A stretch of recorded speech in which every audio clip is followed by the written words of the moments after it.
Hi there, I'm Betsy Detiri. I'm a trauma psychotherapist. I run lots of different trauma recovery centres and projects all over the world to try and help people recover from that which they've experienced, which was traumatic.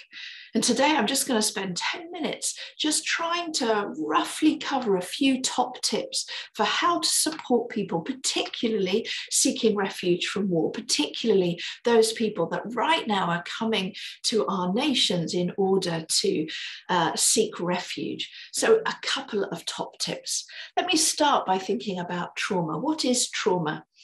What is trauma? Trauma is often defined as, well, I define it as terror, powerlessness, and overwhelm. When you've experienced some kind of terror, powerlessness, and overwhelm, and that causes all sorts of impact to us as humans. And that's how we're meant to be. It's normal to have an impact of the trauma we've experienced. So let me read you a little quote here from one of my books. I've written 7 books on trauma recovery, and this is from one of them. Trauma can be defined as any experience or repeated experience where the child or the adult feels terrified, powerless, overwhelmed, and that challenges their capacity to cope with everyday life. It leaves an imprint on the person's nervous system, emotions, body, behaviors, learning, and relationships. Of course, what's traumatic for one individual may not be traumatic for another, but the degree of the impact of the trauma is usually connected to the child's ability to find comfort and reassurance from a safe and known adult in the aftermath of the experience. And for adults, it's very much connected to the ability for them to find comfort and some kind of sense of stability in the aftermath of the experience. And so when we're thinking about that, we're recognizing that when you've experienced terror and powerlessness and overwhelm, and we would recognize that if one minute you're living a life with your home and your family and maybe your child's going to school and your job and everything normal, and the next minute there are bombs flying, there are people being hurt, you don't know what is in your future, that is terrifying. It also renders you powerless. What can you do? And it also leaves you in a state of overwhelm. Why overwhelm? Because you end up with so many different emotions that you carry around with you, which don't seem to have a good outlet. Where do I express these? It is normal when you experience trauma to have big feelings of anger, of injustice, feelings of sadness and grief, feelings of terror and fear about the future and about those that you love. Those are normal. Well, when we have emotions, we need to express them. When we don't express them in healthy ways, they can actually be destructive because we push them down. And England has a history of a stiff upper lip or pushing down your emotions so you don't feel it. We have a history of saying, oh, forget about it, have a cup of tea. But actually, that's not healthy. We need to recognize that it is normal and it is healthy when you've experienced terror, powerlessness, and overwhelm, that you have reactions to that, you have emotions to that, that your body holds some of the weight of those emotions, that your behaviors change and you suddenly sometimes have reactions to things that you didn't have before. And you can feel confused. You can think, why did I react like that? That's normal consequence of experiencing terror, powerlessness, and overwhelm. We have big emotions. Our body carries some things that we have new aches and pains and sometimes a feeling of lethargy or heaviness or lots of ants in our pants, lots of energy and adrenaline and cortisol rushing around, waiting for the threat to come. We have all sorts of changes to our nervous system because we've suddenly become aware that there's a threat and we need to react to that threat. And when we recognize this, that actually it impacts our relationships, we suddenly don't know who to trust and who might suddenly change. When we recognize this, we can feel less worried about it. We feel less anxious about normal trauma symptoms. It reduces the shame. It reduces that feeling of, is there something wrong with me? Am I mentally ill? No, you've experienced a terrifying experience where you were powerless and you were overwhelmed. And now these are symptoms of that experience. Can you recover from trauma? Yes, you can. What are the best ways to recover from trauma? Well, hopefully what we can all offer.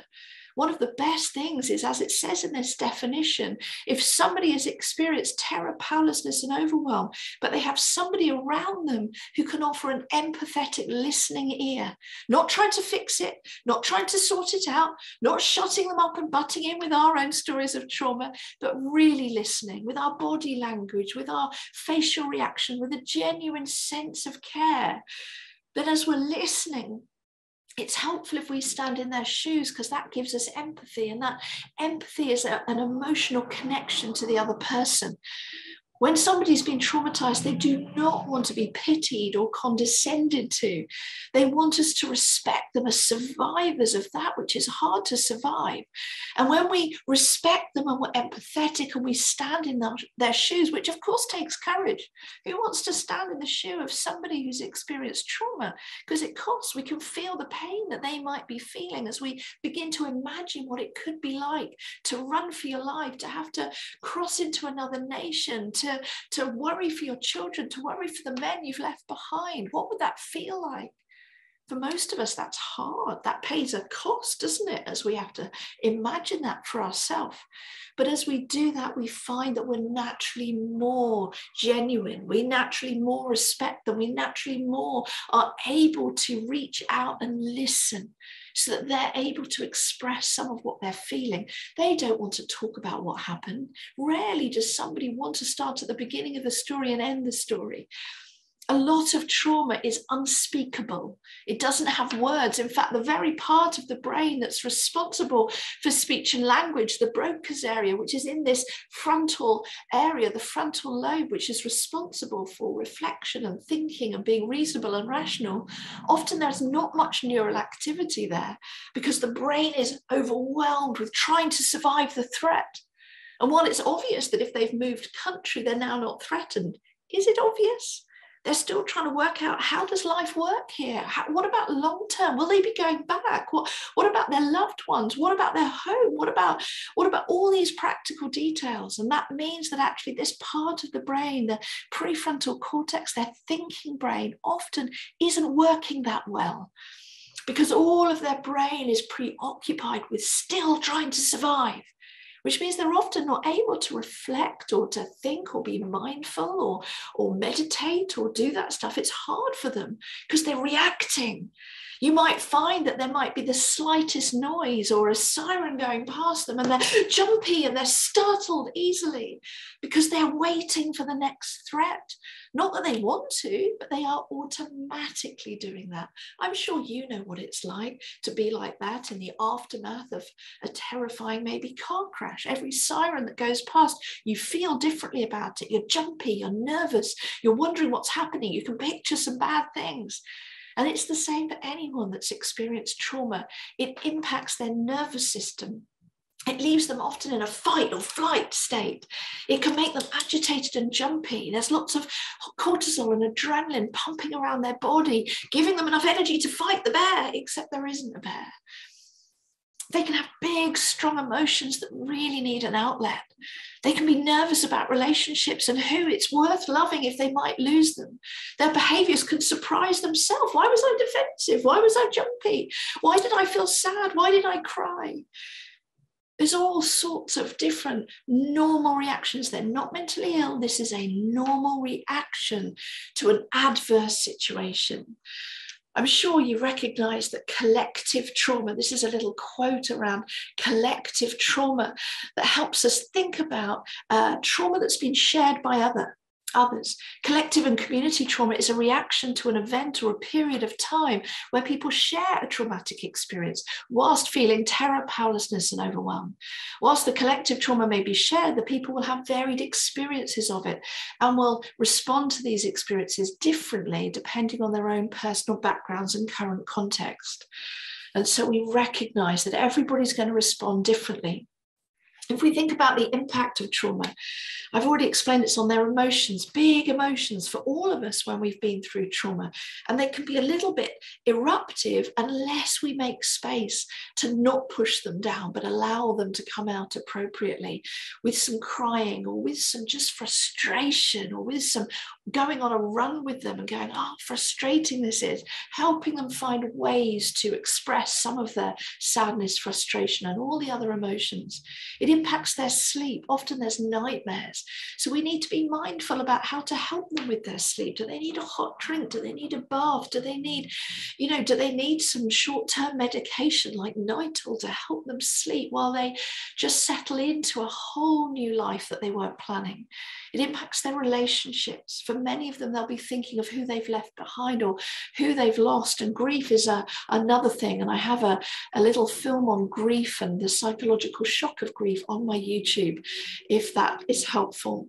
It impacts their ability to learn or focus. You might see them focusing or learning and leaning into something for a moment, and then suddenly they look blank and they're kind of drifted off. That's normal. Dissociation is what we call it.